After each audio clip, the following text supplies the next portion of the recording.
Hello everybody, welcome back to Language Litigation and Integration Part 37, Casual Conversations 3. It's more stories, it's more talking, running a YouTube channel, just keeping up the content for getting those 31 subs. They just need it, they're fiends, they just need more. But just some stories, some funny ones, some fun ones. Yeah, mainly funny and fun ones, nothing too serious today. I don't know, casual conversation. Cooked some breakfast sausages today. I think I undercooked them a little bit woozy. Feeling a little funny from that. But besides that, again, still being tortured. Do not have constitutional rights. My apartment complex, I sent them a legal response back to see if they are going to violate my constitutional rights, to which they didn't respond. Because again, this is steps of getting scapegoated. I exist. I'm competent. My research is not published. I have 31 YouTube subscribers. Someone gets offended. They blame me. The lessees, I'm a lessee, I can't enforce a contract in any meaningful way. Bam, intimidate me with some lawyers. Break the law. But I have no way to do anything. But again, it'd be completely illegal. Again, a notice to cure, it says literally verbiage, if you fail to cure this behavior, to which I did, it wasn't even me. And since then, just no response, just no constitutional rights, Fourth Amendment against unreasonable searches and seizures just does not count. But first story, I went to the gym back in Dublin, and this is a recent story in the past 3-4 months. Been a good member at Lifetime currently, Lifetime Fitness, going to the gym one day, and a guy comes up to me. And with the mask, you can't really recognize people at the beginning, but then I quickly recognized this is somebody that was a grade lower than me. His name was Michael, but it was I just didn't recognize him right off the bat, but just strikes up a conversation like, hey, what's up? So our conversation goes like this. He walks up to me, he's like, is that Brad Boas? And I think because he didn't recognize me, not because I'm like, important at all. But so I was like, yeah, but what's up, man? He's like, oh, my name's Mike. I'm not gonna say his last name, it's not a bad story, but he was like, I was a grade below you, and we had the same at our school, a private Catholic school. We had the only time you had like classes with different people of not your freshman, junior, with not your grade level is like extracurriculars. Like I had art classes with somebody a year younger than me, so we had classes together there. And so I clearly remembered him. I said, don't say know him well, but went to the same grade school. Blah blah blah. And my dad was always big in like, I think he might still be, but like big in for if you're from Columbus, Ohio, St. Paul basketball, just doing different things for like the grade school programs and whatnot. So the Michael guy. My dad's also named Michael, but the Michael I ran into at the gym was also associated and affiliated heavily through the grade school basketball program. Strikes up a conversation, just says, hey, what's up? He just tells me he's back in Columbus. And then, yeah, just like, he's like, what are you doing? I just have some quotes. But, and again, I just don't know how anyone in this community does not know that I've unified the natural sciences. I just don't even possibly understand that. So you might have known that, but again, without people paying me, it's like you're not going to accidentally engage my scientific research capacity. I went to school for 12, 15 years doing science in front of people in school, and the answer was like, what? There wasn't even an answer. There wasn't a question. It wasn't like, what is this? It's just so fast, blah blah blah. But. Well, for whatever reason, I told him I'm moving soon. Like, I have been definitively trying to leave this country since 2018 for the strict reason my constitutional rights are violated in hilarious fashion, and I get harassed constantly because of it. But I told him I'm moving to Amsterdam, and he goes, the first thing in his mouth, I just say I'm moving to Amsterdam as soon as I can, and again, I kind of have a lot of houses in a lot of fucking places. But his instant reaction was, oh, we don't do any of that. Like thinking like Amsterdam, like red light district or weed or drugs or whatever. And again, I'm just like dumbfounded. And like, I'm a scientist, not even advocating, giving a biological directive to legalize cannabis for health reasons, period. Which is still true and real and legal and go fuck yourself. But it's like, I'm just sitting there dumbfounded, like, well, the other thing he says none of that just to moving to Amsterdam, and again, the reason I'm moving to Amsterdam, primary reason is because of bicycles. I don't want to drive a motorized car, for real. That is number one reason. Absolutely want good, sane, reasonable scientific drug policies too, but the reason was for bicycles, it was just none of that. Moving to Amsterdam, drugs, no. But then he could kind of tell I was just like, again, I hate this fucking community. I really fucking do. They really actually endangered my life. Not this guy specifically at all, but just this in community in general is everything else I've said here. But, and he goes, a lot of things have changed. Again, I don't know if he's talking about this community, this fucking world. Michael, since we had high school art class together, literally not 1 minute of 1 day of my life has changed. 0 seconds. 0 happiness, 0 fun, zero reward, 0 career, 0 fucking anything. And so it was just amazing. It was like, here's somebody I have not seen and literally would have been high school, it would have been like 10 or 11 years. A lot of things have changed and I've lived my whole life. Not 1 minute of my life has changed at all. So I thought that was just a funny one. But then he also says, in addition to, oh no, none of that, he says he's a little one at home.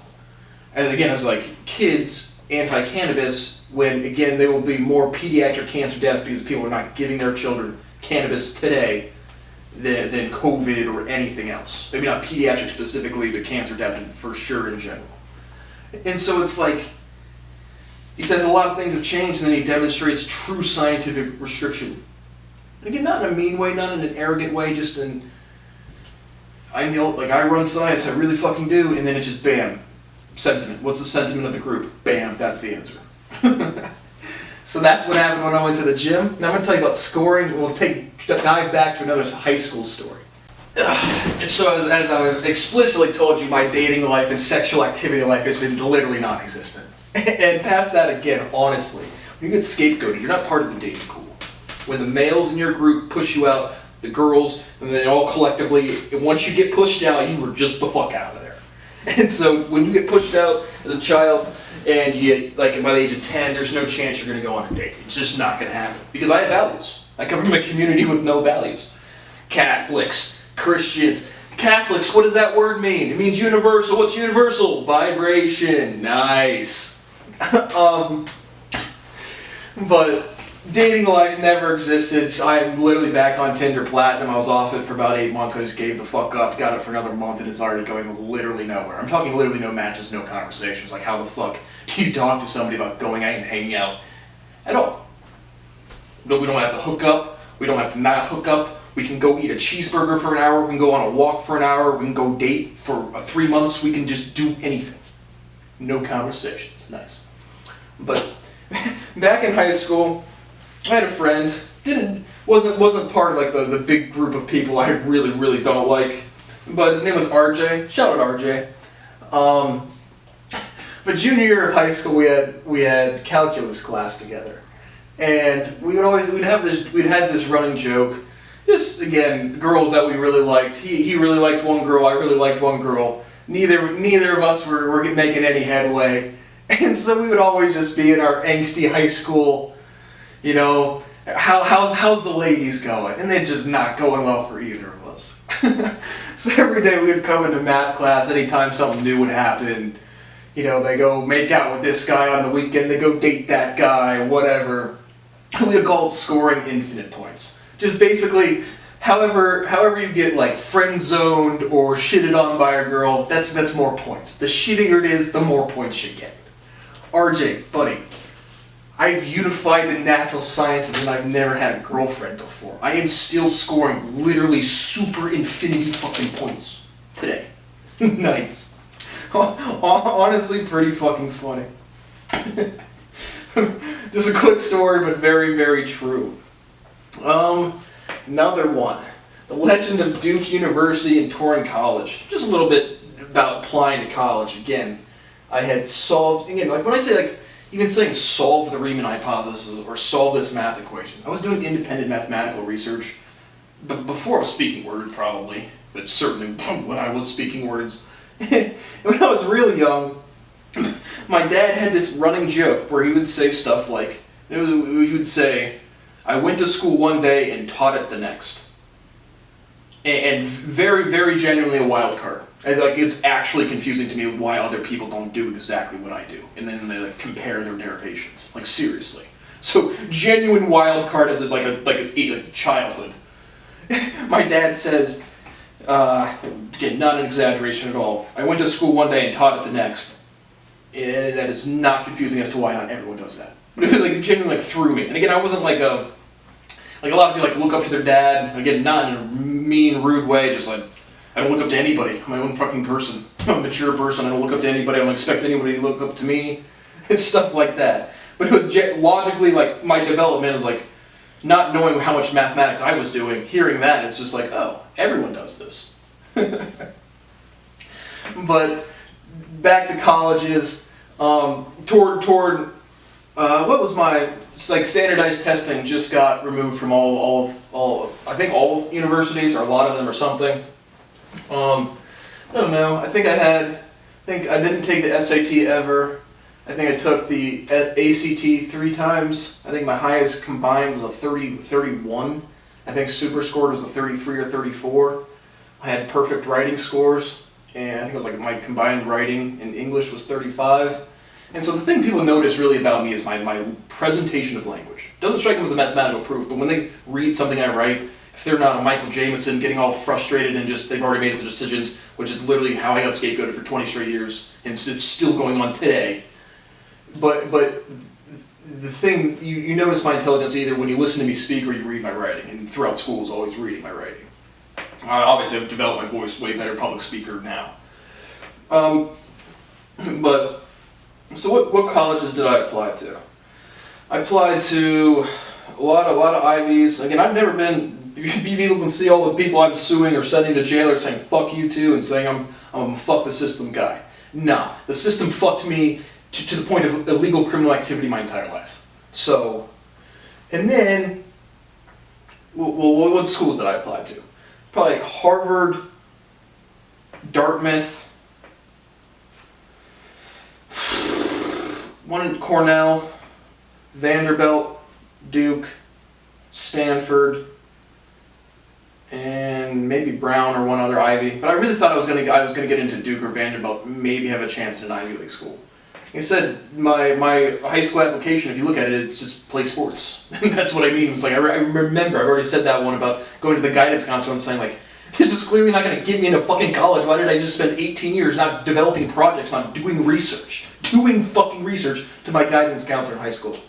Got good grades, and I literally think my overall like score for like all the classes I took in high school was probably like 95%. Like percentage wise. And again, still that it was stupid then, it's stupid now, but my point is I never like failed, I kind of failed school at all. School failed me big time. So applied to all of those colleges, and so probably one of the best memories I have with my dad was going to tour the schools. It was just a casual, happy memory. It was really fun, literally just traveling around. Again, like I said, my parents they were always supportive of school, they just didn't know I was already doing research.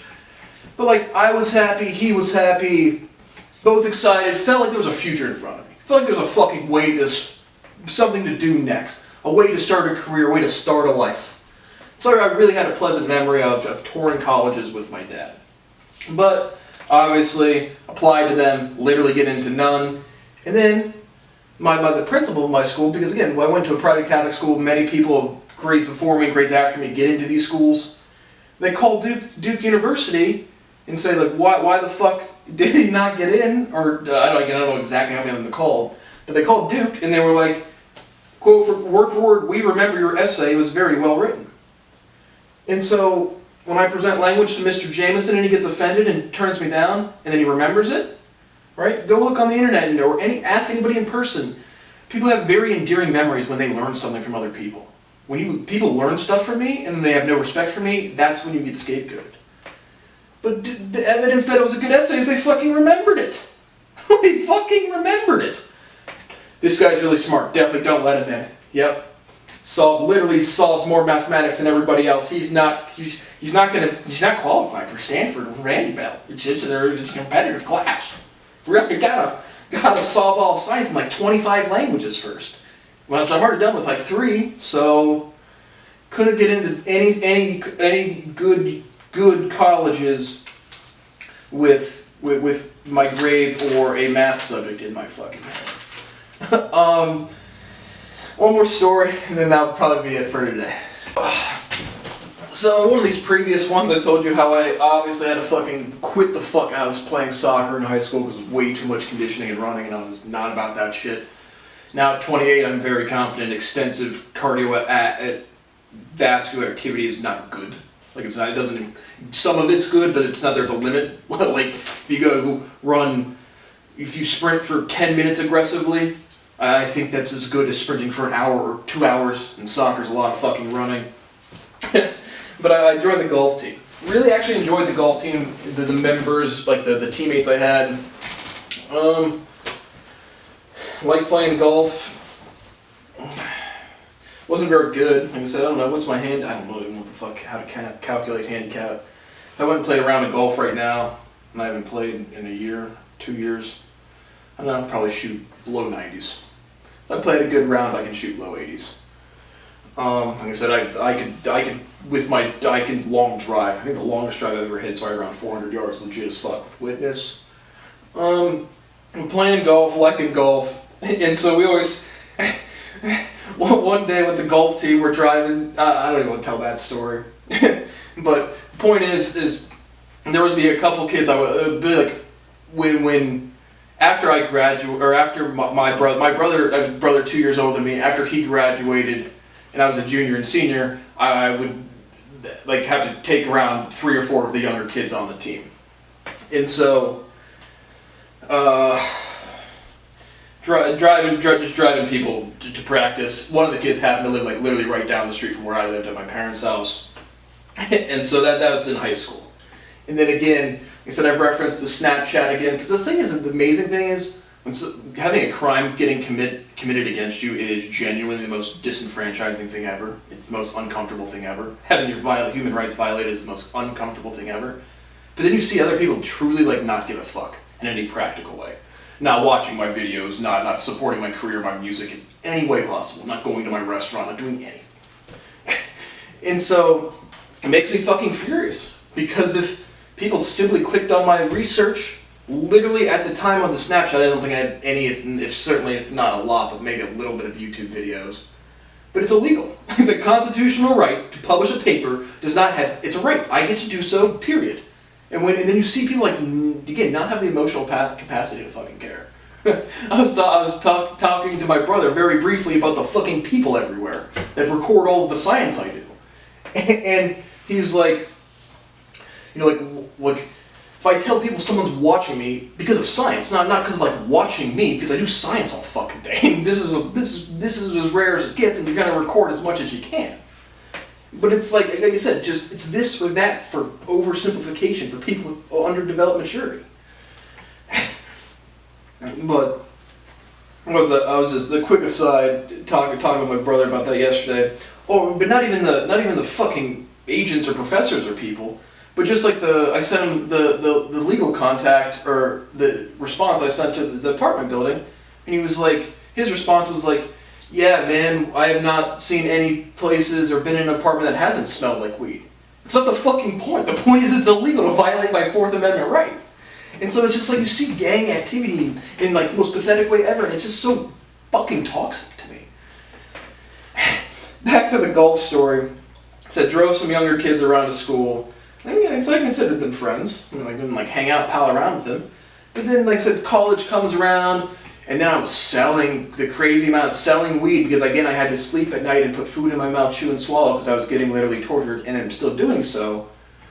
So the community losing respect for me is fucking hilarious, because these are people I don't have any, again, the overall community, no fucking respect. You earn respect, you don't get respect because you play sports, and you don't torture my life for the first 20 years. College rolls around, all of that shit changes. And so I'm on Snapchat one day, and I was probably living in Philly at the time, and I posted a picture of the title of a book I'm reading. I literally posted a picture of a book to Snapchat. And the book was titled, what was it called? The Lies My Teacher Told Me, Everything Your American History Textbook Got Wrong. And the content of the book is a non-fiction book about like publishing of textbooks. Not like railing the American anything, not like conspiracy theories, literally describing the publication process and distribution process of information, of books, of textbooks. And one of the kids that I drove around from the golf team literally Snapchats messaged me, "Are you okay, man?" I posted a picture of a book and someone was genuinely concerned. Dude, why are you reading, man? Why are you reading that book, dude? Are you okay, man? You need professional guidance from Bob Serino and whatever Brandon Mill, those two psychiatrists I've had, and they projected onto me professionally while I was paying them $100 an hour? Like, who the fuck am I going to call? Am I okay? I posted a picture about a book. That's what scientific illiteracy looks like. And it was just, again, at this point in time, it was infuriating. I didn't even fucking respond. It's just like, pathetic people cannot, and because of my, most hilarious thing ever is not attracting women somehow equates to being a fucking weirdo at like this, at the social group level. So like me not getting girls doesn't strike people in my friend group as everybody else being profoundly underdeveloped. And so just because to this story, in the same conversation, it's like bragging about how many girls he has sex with. Sexual conquest to me, it sounds like the goofiest fucking flex fucking ever. And he said to me, "Are you okay for reading a book?" So there you have it. There's some more casual conversations, stories I thought were pretty funny, and one fun one I thought with my dad. So again, thank you to my subscribers. Just again, the growth has been unbelievable. People are literally going to get on fucking YouTube. They're going to get on firstprinciplescientific.com and see a full-blown mathematical research subject and say, "Wow, we destroyed someone's life for 8 fucking years and no one did dick." So each day, guess what? When you keep neglecting people, life actually gets worse. It doesn't just magically get better. And all you need to do, here's the magical thing: pay me my fucking money. Thanks for watching.